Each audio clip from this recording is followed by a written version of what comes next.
YouTube চ্যানেলে সকলকে স্বাগতম। আজকে আমরা আলোচনা করব হচ্ছে 2 মার্কসের প্রশ্ন নিয়ে। তোমরা যারা NEP 2020 সেকেন্ড সেমিস্টারে পড়ছো, তাদের সিলেবাসে বুদ্ধি বা ইন্টেলিজেন্স বলে একটা অধ্যায় আছে বা মডিউল আছে। সেই মডিউলের অন্তর্গত যে সমস্ত 2 মার্কসের প্রশ্নগুলো আছে সেইগুলো প্রশ্ন নিয়ে আলোচনা করব।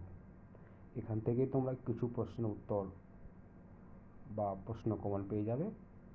এগুলো যদি ভালো করে পড়ো, এখান থেকে তোমরা 2-1টা প্রশ্ন বা 2-4টা প্রশ্ন উত্তর পাবে।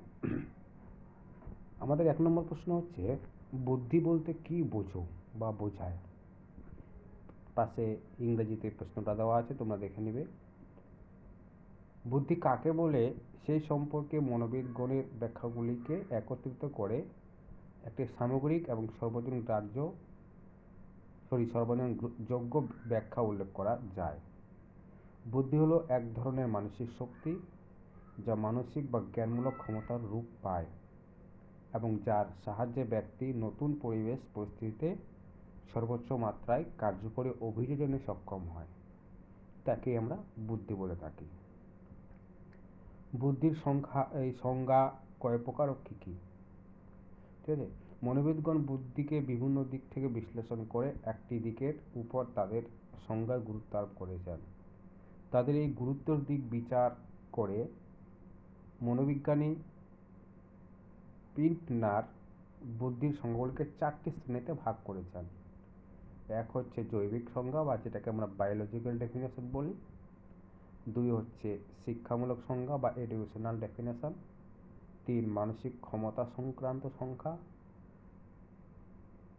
ঠিক আছে। আর 4 হচ্ছে পরীক্ষা নির্ভর সংজ্ঞা। পরের প্রশ্ন 3, বুদ্ধির একটি জৈবিক সংজ্ঞা লেখো। মনোবিদ স্টার্ন বলেছেন, জীবনের নতুন সমস্যা বা পরিস্থিতির সঙ্গে সচেতনভাবে সঙ্গতি বিধানের সাধারণ মানসিক ক্ষমতাই হলো বুদ্ধি। পরের প্রশ্ন 4, বুদ্ধির শিক্ষামূলক সংজ্ঞা লেখো। কলভিন এর মতে ব্যক্তির বুদ্ধি তার অভিযোজন সংক্রান্ত অতীত শিখন বা শিখন ক্ষমতার সমানুপাতিক। পরের প্রশ্ন 5, বুদ্ধির মানসিক ক্ষমতা সংক্রান্ত সংজ্ঞা লেখো। টার্নম্যান বলেছেন, বুদ্ধি হলো বিমূর্ত চিন্তনের ক্ষমতা। পরের প্রশ্নতে চলে যাব আমরা। পরের প্রশ্ন হচ্ছে, বুদ্ধির মানসিক ক্ষমতা সংক্রান্ত সংজ্ঞা লেখো। এটা আমরা পড়লাম। তারপরে পরের প্রশ্ন হচ্ছে 6, বুদ্ধির পরীক্ষা নির্ভর সংজ্ঞা লেখো। বালার্ড এর মতে বুদ্ধি হলো মনের আপেক্ষিক ক্ষমতা যা একই ধরনের জ্ঞান, আগ্রহ ও পরিবেশের মধ্যে লক্ষ্য করা যায়। পরের প্রশ্ন 7, বুদ্ধির একটি সামগ্রিক সংজ্ঞা দাও। বুদ্ধি হলো একটি সামগ্রিক ক্ষমতা যা ব্যক্তিকে উদ্দেশ্যমূলক ক্রিয়া করতে, যুক্তিপূর্ণভাবে চিন্তা করতে এবং সার্থকভাবে পরিবেশের সঙ্গে কাজ করতে সাহায্য করে। এবার চলে যাচ্ছে বুদ্ধির কার্যকরী সংজ্ঞা। বুদ্ধি হলো সেই ক্ষমতা বা বিভিন্ন প্রকৃতির কাজ, যেমন কঠিন, জটিল, বিমূর্ত, আর্থিক সাশ্রয়কারী দ্বারা উদ্দেশ্যমূলক, মৌলিক ও প্রয়োজনীয় মনোযোগ এবং প্রাক্ষোভিক ভারসাম্য বজায় রাখতে সাহায্য করে। এবার চলে আসবে হচ্ছে তরল বুদ্ধি কাকে বলে। ক্যাটেলের তরল বুদ্ধি হলো ব্যক্তির সহজাত ক্ষমতা যা কেন্দ্রীয় স্নায়ু কেন্দ্র দ্বারা নিয়ন্ত্রিত এবং ব্যক্তির মানসিক বিকাশে সহায়তা করে।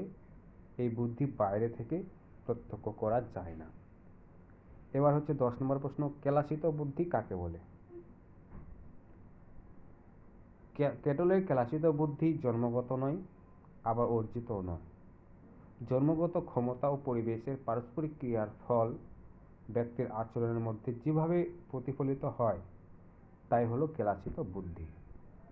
এবার 11 নম্বর প্রশ্ন, বুদ্ধির তত্ত্ব কি? এটি কয় প্রকার? বিভিন্ন মনোবিদ বিভিন্নভাবে বুদ্ধির প্রকৃতিকে বিশ্লেষণ করেছেন। ফলে প্রাচীনকাল থেকে বুদ্ধির স্বরূপ সংক্রান্ত বিভিন্ন মতবাদ দেখতে পাওয়া যায়। এই মতবাদগুলিকেই বুদ্ধির তত্ত্ব বলা হয়। আলোচনার সুবিধার্থে বুদ্ধি সংক্রান্ত বিভিন্ন তত্ত্বগুলিকে দুই ভাগে ভাগ করা হয়, একটা হচ্ছে প্রাচীন তত্ত্ব আর একটা হচ্ছে আধুনিক তত্ত্ব। এবার 12 নম্বর প্রশ্ন, বুদ্ধির আধুনিক তত্ত্বগুলির কয়েকটি উল্লেখ করো। বুদ্ধির আধুনিক তত্ত্বগুলির মধ্যে কয়েকটি উল্লেখযোগ্য হলো স্পিয়ারম্যানের দ্বি-উপাদান তত্ত্ব, থমসনের বাছাই তত্ত্ব, থার্স্টনের প্রাথমিক শক্তির তত্ত্ব, গিলফোর্ডের বুদ্ধি সংগঠন সংক্রান্ত তত্ত্ব, থর্নডাইকের বহু উপাদান তত্ত্ব, গার্ডেনারের বহু বুদ্ধির তত্ত্ব, স্টেনবার্গের বুদ্ধি তত্ত্ব। পরের প্রশ্ন 13, স্পিয়ারম্যানের বুদ্ধির উপাদানগুলি উল্লেখ করো। স্পিয়ারম্যানের মতে যে কোনো রকমের বৌদ্ধিক কাজ দুটি ভিন্ন জাতীয় ক্ষমতা বা শক্তির সমন্বয়ে সম্পাদিত হয়ে থাকে। এদের মধ্যে একটি সব রকম বৌদ্ধিক কাজের ক্ষেত্রে সর্বজনীনভাবে বর্তমান। এই ক্ষমতাকে স্পিয়ারম্যান বলেছেন সাধারণ উপাদান বা জেনারেল ফ্যাক্টর বা জি উপাদান। অপরটি কেবলমাত্র একটি নির্দিষ্ট বুদ্ধিমূলক কাজেই বর্তমান। এই উপাদানটিকে তিনি নাম দিয়েছেন বিশেষ উপাদান, স্পেসিফিক ফ্যাক্টর বা এস উপাদান। এবার হচ্ছে 14 নম্বর প্রশ্ন, জি উপাদানের বৈশিষ্ট্যগুলি উল্লেখ করো। 1 নম্বর হচ্ছে এটি সার্বজনীন এবং বংশগত। 2, একজন ব্যক্তির মধ্যে এটি ধ্রুবক অবস্থায় থাকে। 3, ব্যক্তিভেদে এর পার্থক্য দেখা যায়। 4, এটি ব্যক্তির সব কাজেই প্রয়োজন হয়। পরেরটা তোমরা দেখে নিবে। হ্যাঁ, তারপর আমরা চলে আসবো হচ্ছে এস উপাদানের বৈশিষ্ট্য। এস হলো অর্জিত। 2 নম্বর, নির্দিষ্ট বুদ্ধিমূলক কাজ এস সীমাবদ্ধ। একই ব্যক্তির বিভিন্ন কাজে এস বিভিন্ন। এস এর পরিমাণগত মান ব্যক্তিতে পৃথক। পরের প্রশ্ন 16 নম্বর প্রশ্ন কি বলেছে, বুদ্ধির শ্রেণীবিভাগ উল্লেখ করো। বুদ্ধিকে 4টি শ্রেণীতে ভাগ করা যায়। একটা হচ্ছে মূর্ত বুদ্ধি, বিমূর্ত বুদ্ধি, সামাজিক বুদ্ধি আর প্রাক্ষবিক বুদ্ধি। ডেফিনেশনগুলো তোমরা ওখান থেকে দেখে নিবে। মূর্ত বুদ্ধি কাকে বলে, বিমূর্ত বুদ্ধি কাকে বলে, বা সামাজিক বা প্রাক্ষবিক যে বুদ্ধি আছে সেগুলো কাকে বলে ওখান থেকে দেখে নেবে। এবার হচ্ছে চিত্র সহকারে বুদ্ধির বন্টন দেখাও। জনগণের মধ্যে বুদ্ধি স্বাভাবিকভাবে বণ্টিত যা নিম্ন চিত্রের মধ্যে উল্লেখ করা হলো। যে দেখো চিত্র শতকরা দেওয়া আছে, জনসংখ্যা দেওয়া আছে আর বুদ্ধাঙ্কটা দেওয়া আছে, একটা চিত্রের মাধ্যমে এখানে দেওয়া হয়ে গেছে। এবার চলে আসবে হচ্ছে বুদ্ধির সঙ্গে লিঙ্গগত পার্থক্য কী। ঠিক আছে, সুষ্ঠুভাবে প্রমাণিত হয়েছে যে বুদ্ধির ক্ষেত্রে লিঙ্গগত কোনো পার্থক্য নেই। বুদ্ধি অভিক্ষার কোনো কোনো অংশ যেমন সংখ্যাবাচক ক্ষমতা, স্থানিক ক্ষমতা, কারণ নির্ণয় ইত্যাদি ক্ষেত্রে বালকদের পারদর্শিতা অপেক্ষাকৃত ভালো, আবার স্মৃতি, ভাষা, উৎকর্ষ, বাচনিক ক্ষমতা ইত্যাদি ক্ষেত্রে বালিকাদের পারদর্শিতা অপেক্ষাকৃত অধিক। 19 নম্বর প্রশ্ন, গিলফোর্ডের মতে বুদ্ধির মাত্রাগুলি কী? 1996 খ্রিস্টাব্দে মনোবিদ গিলফোর্ড তার যুগান্তকারী বুদ্ধির ত্রিমাত্রিক তত্ত্ব প্রকাশ করেন। ক্যালিফোর্নিয়া বিশ্ববিদ্যালয়ের মনস্তত্ত্বের পরীক্ষাগারে একাধিক অভিক্ষায় প্রাপ্ত ফলের উপাদান বিশ্লেষণের মাধ্যমে অধ্যাপক গিলফোর্ড ও তার সহকর্মীগণ এই তত্ত্বটি প্রকাশ করেন। তিনি বলেন, আমাদের মন ত্রিমাত্রিক, একমাত্রিক নয়, যা পূর্বে মনে করা হতো। বুদ্ধিকে তাই 3টি মাত্রায় বিবেচিত করতে হবে। এই 3টি মাত্রা হলো প্রক্রিয়াগত মাত্রা, যেটাকে বলা হয় অপারেশনাল ডাইমেনশন। 2 হচ্ছে বিষয়বস্তুগত মাত্রা বা কন্টেন্ট ডাইমেনশন। আর 3 নম্বর হচ্ছে উৎপাদনগত মাত্রা, যেটাকে বলা হয় প্রোডাক্ট ডাইমেনশন। পরের প্রশ্ন 20, স্টার্নবার্গ বুদ্ধির তত্ত্ব প্রক্রিয়াকরণ তত্ত্বে বুদ্ধিকে কটি এবং কী কী অংশে বিভক্ত করেছেন? রবার্ট স্টার্নবার্গ 1988 তথ্য প্রক্রিয়াকরণ দৃষ্টিভঙ্গি অনুসরণ করে বুদ্ধির একটি তথ্য প্রকাশ করেন। এই তত্ত্বে বুদ্ধিকে 3টি অংশে বিভক্ত করা হয়েছে। এগুলি হলো উপাদানগত তত্ত্ব, পরীক্ষামূলক তত্ত্ব, বর্ণনা প্রাসঙ্গিক তত্ত্ব। এবার পরের প্রশ্ন হচ্ছে 21, স্টার্নবার্গের বর্ণনা প্রাসঙ্গিক তত্ত্বটি কী? এই তত্ত্বের দ্বারা উচ্চ বুদ্ধাঙ্ক নিরপেক্ষ ব্যবহারিক বুদ্ধির কথা বলেছেন। এর উপাদানগুলি হলো প্রাকৃতিক পরিবেশের সঙ্গে অভিযোজন, উপযুক্ত পরিবেশ নির্বাচন, নির্বাচিত পরিবেশকে উপযুক্ত রূপদান। ঠিক আছে, এই 3টা পড়লেই তোমাদের হয়ে যাবে। তারপর হচ্ছে গার্ডনার আন্তঃব্যক্তি বুদ্ধি বলতে কি বুঝেছেন? অন্যান্য ব্যক্তির ইচ্ছা, প্রেরণা, উদ্দেশ্য বোঝার ক্ষমতাই হলো আন্তঃব্যক্তিক বুদ্ধি। ঠিক আছে, তারপরে চলে যাচ্ছে গার্ডেনার আন্তঃব্যক্তি বুদ্ধি কাকে বলে? নিজেকে বুঝতে, নিজের অনুভূতি, ভয় এবং প্রেরণাকে সম্মান দিতে যে ক্ষমতার প্রয়োজন তাকে আন্তঃব্যক্তি বুদ্ধি বলা হয়। ঠিক আছে, পরের প্রশ্ন, গার্ডেনারের প্রাকৃতিক বুদ্ধি বলতে কি বোঝো?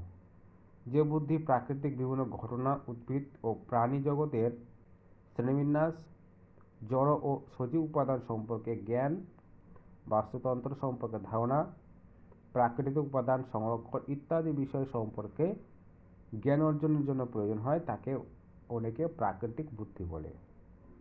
এবার চলে আসবে হচ্ছে 25 নম্বর প্রশ্ন, থার্স্টনের তত্ত্বের বুদ্ধির উপাদানগুলি কী কী? আমরা জানি প্রত্যেকে থার্স্টন সাধারণত 7টি বুদ্ধির উপাদানের কথা বলেছেন। সেই উপাদানগুলি হলো স্থান প্রত্যক্ষণের ক্ষমতা, সাধারণ প্রত্যক্ষণের ক্ষমতা, 3 হচ্ছে সংখ্যা নিয়ে কাজ করার ক্ষমতা, 4 শব্দ ব্যবহারের ক্ষমতা, 5 স্মৃতি বা মেমোরি, 6 হচ্ছে ভাষার দক্ষতা, আর 7 বা লাস্ট নাম্বার হচ্ছে যুক্তিশক্তি। এবার পরের প্রশ্ন চলে হচ্ছে ফ্রেনোলজি কি? 26 নম্বর প্রশ্ন, গল এবং স্পারজিম প্রমুখ চিন্তাবিদ মাথার খুলির পরিমাপের সঙ্গে বুদ্ধির সম্পর্ক স্থাপন করেছিলেন। তাদের মতে যার মাথার খুলি যত বেশি বড় সে তত বেশি বুদ্ধিমান। ঠিক আছে, এটা হচ্ছে ফেনোলজি। পরের প্রশ্ন, ফিজিওগনমি কাকে বলে? যে পদ্ধতিতে মানুষের মুখের অবয়ব দেখে তার বুদ্ধি পরিমাপ করা হয়। মুখের গড়ন, ঠোঁট, নাক, চোখ, ভুরু, কথা বলার সময় মুখভঙ্গি প্রভৃতি বিচার করে বুদ্ধি সম্পর্কে মন্তব্য করা হয় বা হতো। ব্ল্যাকবোর্ড এবং নিউকম্ব এই মতের প্রবর্তক ছিলেন। ঠিক আছে, পরের প্রশ্ন 28 নম্বরে চলে আসবো হচ্ছে আমরা গ্রাফোলজি কি? এই পদ্ধতিতে হাতের লেখাকে বিশ্লেষণ করে বুদ্ধি পরিমাপের চেষ্টা করা হতো। হল এবং মন্টগোমারি হাতের লেখার বিভিন্ন ধরনের উপর গবেষণা করে বুদ্ধি পরিমাপের চেষ্টা করেছেন। পরের প্রশ্ন, সেন্সরি ডিসক্রিমিনেশন কি? এই পদ্ধতিতে সংবেদনের পার্থক্য নিরূপণের ক্ষমতাকে ভিত্তি করে ব্যক্তির বুদ্ধি সম্পর্কে মন্তব্য করা হতো। এই মতবাদের প্রবক্তা হলেন গ্যালটন এবং তার শিষ্য ক্যাটেল। তাদের মধ্যে যে ব্যক্তি যত সূক্ষ্মভাবে সংবেদন পার্থক্য নিরূপণে সক্ষম হবেন তিনি তত বেশি বুদ্ধিমান বলে বিবেচিত হবেন। 30 নম্বর প্রশ্ন, বুদ্ধির অভিক্ষা কাকে বলে? বুদ্ধি পরিমাপের উদ্দেশ্যে বিশেষভাবে প্রস্তুত প্রশ্নের সমাহারকে বুদ্ধির অভিক্ষা বলে। এবার 31 নম্বর প্রশ্ন, ভাষাভিত্তিক বুদ্ধির অভিক্ষা কাকে বলে? যে বুদ্ধি অভিক্ষায় ভাষা অপরিহার্য তাকে বাচনিক বা ভাষাভিত্তিক বুদ্ধির অভিক্ষা বলে, যেমন এসবি টেস্ট। বা ভাষা বর্জিত বুদ্ধির অভিক্ষা কাকে বলে? যে বুদ্ধির অভিক্ষায় ভাষার ব্যবহার অপরিহার্য নয় তাকে অবাচনিক বা ভাষা বর্জিত অভিক্ষা বলে। ঠিক আছে, পরের প্রশ্ন, ব্যক্তিগত বুদ্ধির অভিক্ষা কাকে বলে? যে অভিক্ষার দ্বারা এক সময় একজন ব্যক্তির বুদ্ধি পরিমাপ করা যায় তাকে বলা হয় ব্যক্তিগত বুদ্ধির অভিক্ষা। এরপরের প্রশ্ন, দলগত বুদ্ধির অভিক্ষা কাকে বলে? যে অভিক্ষার সাহায্যে একই সময়ে একাধিক ব্যক্তির বুদ্ধি পরিমাপ করা যায় তাকে বলা হয় দলগত অভিক্ষা। পরের প্রশ্ন, মিশ্র বা যৌথ বুদ্ধি অভিক্ষা কি? যে বুদ্ধি অভিক্ষায় ভাষা যুক্ত এবং ভাষা বর্জিত উভয় ধরনের প্রশ্ন দেখা যায় তাকে যৌথ অভিক্ষা বলে। এর উদাহরণ হলো ভেক্সেলার বিলিভিউ বুদ্ধি অভিক্ষা। বুদ্ধাঙ্ক বলতে কি বোঝো? উইলিয়াম স্টার্ন বুদ্ধির পরিমাণ সংখ্যা দ্বারা প্রকাশ করার জন্য একটি সূচকের ধারণা করেন। এই সূচককে বলা হয় বুদ্ধাঙ্ক। বুদ্ধাঙ্ক বলতে মানসিক বয়স এবং সাধারণ বয়সের অনুপাতকে বোঝায়, তবে সুবিধার জন্য এই অনুপাতকে 100 দিয়ে গুণ করা হয়। অর্থাৎ বুদ্ধাঙ্ক আইকিউ সমান মানসিক বয়স বা মেন্টাল এজ বাই দিয়ে সাধারণ বয়স বা ক্রোনোলজিক্যাল এজ ইন্টু 100। ঠিক আছে, সংক্ষেপে বুদ্ধাঙ্ক হচ্ছে MA/CA ইন্টু 100। পরের প্রশ্ন, বুদ্ধাঙ্ক পরিবর্তনের দুটির কারণ লেখো। বুদ্ধাঙ্কের পরিবর্তন কখনো কখনো সম্ভাব্য দুটি সীমাকে অতিক্রম করে। যে সমস্ত কারণে বুদ্ধাঙ্কের পরিবর্তন দেখা যায় সেগুলি হলো পরিস্থিতির কারণ, আর একটা হচ্ছে প্রাক্ষবিক কারণ। বুদ্ধি পরিমাপকালে প্রতিকূল পরিস্থিতি হলে, যেমন অত্যাধিক নরম শৃঙ্খলা বা ইত্যাদির ফলে বুদ্ধির পরিমাপ ব্যবহৃত হয়। আর প্রাক্ষবিকে কি, অভিক্ষা প্রয়োগের সময় যদি কোনো কারণে অভিক্ষার্থী রেগে যায় বা ভয় পায় বা মানসিক আঘাত পায় বা নিরাপত্তার অভাব বোধ করে, তা বুদ্ধাঙ্ককে প্রভাবিত করতে পারে। পরের প্রশ্ন, বুদ্ধাঙ্কের পরিমাণ অনুযায়ী জনগণের শ্রেণীবিভাগ করো। টারম্যান বুদ্ধাঙ্ক অনুযায়ী ব্যক্তিদের নিম্নোক্ত শ্রেণীতে ভাগ করেছেন। বুদ্ধাঙ্ক হচ্ছে 140-এর উপরে অত্যন্ত উচ্চমান সম্পন্ন প্রতিভাবান। আর 2 নম্বর যে বুদ্ধাঙ্ক 120 থেকে 139 অতি উন্নত বুদ্ধিমান বা উচ্চ মেধা সম্পন্ন। আর বুদ্ধাঙ্ক যাদের হচ্ছে 110 থেকে 119 তারা হচ্ছে বুদ্ধিমান এবং মেধাবী। যাদের বুদ্ধাঙ্ক 100 থেকে 109 তারা হচ্ছে স্বাভাবিক বুদ্ধি সম্পন্ন। আর যাদের বুদ্ধাঙ্ক 180 থেকে 79 বা 89-এর মধ্যে তারা হচ্ছে স্বল্প বুদ্ধি সম্পন্ন। 6 নম্বরে কি বলেছে, যে বুদ্ধাঙ্ক 70 থেকে 79 যাদের, তারা হচ্ছে বোধহীন বা মন্দরি। আর যাদের বুদ্ধাঙ্ক 70-এর নিচে তারা হচ্ছে জড়ধী বা মানসিক প্রতিবন্ধী। এর পরের প্রশ্ন, প্রাক্ষবিক বুদ্ধি কি? জন ডি মায়ার এবং পিটার স্লোভার এর মতে প্রাক্ষবিক বুদ্ধি হলো 4টি ক্ষেত্রে প্রক্ষোভ সহ যুক্তি প্রদর্শন করার ক্ষমতা, যেমন প্রক্ষোভ প্রত্যক্ষণ করা, চিন্তার সঙ্গে সমন্বয় করা, প্রক্ষোভকে বোঝা এবং নিয়ন্ত্রণ করা। পরের প্রশ্ন, প্রাক্ষবিক বুদ্ধি 4টি একে দক্ষতার সঙ্গে ব্যবহার করেন। 4টি এ কি কি? আমেরিকার মিস্টার ইয়াল্টা লেন্থারসং 1947 প্রাথমিক বুদ্ধিকে ব্যাখ্যা করতে গিয়ে বলেছেন, প্রাক্ষবিক বুদ্ধি 4টি একে দক্ষতার সঙ্গে ব্যবহার করা, অ্যাওয়ারনেস মানে সচেতনতা, আর অ্যাকসেপ্টস সমর্থন, আর এটা অ্যাটিটিউড মনে হয় মনোভাব আছে, আর একটা হচ্ছে অ্যাক্টিভ বা সক্রিয়তা। এরপর হচ্ছে 41 নম্বর প্রশ্ন, প্রাক্ষবিক বুদ্ধির 4টি প্রয়োজনীয়তার কথা উল্লেখ করো। শিক্ষার সফলতা সম্পর্কে ভবিষ্যৎবাণীর ক্ষেত্রে প্রাক্ষবিক বুদ্ধি সম্পর্কে তথ্য বিশেষ গুরুত্বপূর্ণ। 2 হচ্ছে কর্মক্ষেত্রে সাফল্য অর্জনে প্রাক্ষবিক বুদ্ধির অবদান বিশেষ গুরুত্বপূর্ণ। 3 সার্থক অভিযোজনে। আর 4 হচ্ছে ব্যক্তি সমাজের জীবনের বিভিন্ন ক্ষেত্রে দণ্ড নিরসনে। মানসিক বয়স কাকে বলে? বুদ্ধি অভিক্ষার জনক স্যার অ্যালফ্রা বিনে সর্বপ্রথম মানসিক বয়সের ধারণা ব্যক্ত করেন। তিনি অনেক শিশু যে বয়সে মানসিক ক্ষমতা অনুযায়ী প্রশ্নের সঠিক উত্তর দিতে সক্ষম হয় তা হলো শিশুর মানসিক বয়স। 4 বছর বয়সের শিশু যদি 7 বছর বয়সী শিশুর ক্ষমতা অনুযায়ী প্রশ্নের সঠিক উত্তর দিতে সক্ষম হয় তাহলে মানসিক বয়স হবে 9 বছর বয়সী। আবার কোনো 4 বছর বয়সী শিশু যদি 4 বছরের শিশু মানসিক ক্ষমতা অনুযায়ী প্রশ্নের সঠিক উত্তর হয়, সেক্ষেত্রে তার মানসিক বয়স হবে 4 বছর বলে গণ্য করা হবে। এইভাবে 4 বছরের শিশুর মানসিক বয়স 7 বছর, যদি সে 7 বছর শিশুর জন্য প্রস্তুত, প্রশ্নের সঠিক উত্তর দিতে পারে, তার উপায় নয়। ঠিক আছে, আজকে এই পর্যন্ত। ঠিক আছে, এই ভিডিওটা তোমরা ভালো করে দেখবে, এখান থেকে তোমরা হচ্ছে অনেকগুলো প্রশ্নের কমন পেয়ে যাবে এবং এখান থেকে উত্তর করতে পারবে। ভিডিওটি দেখার জন্য সকলকে অসংখ্য ধন্যবাদ।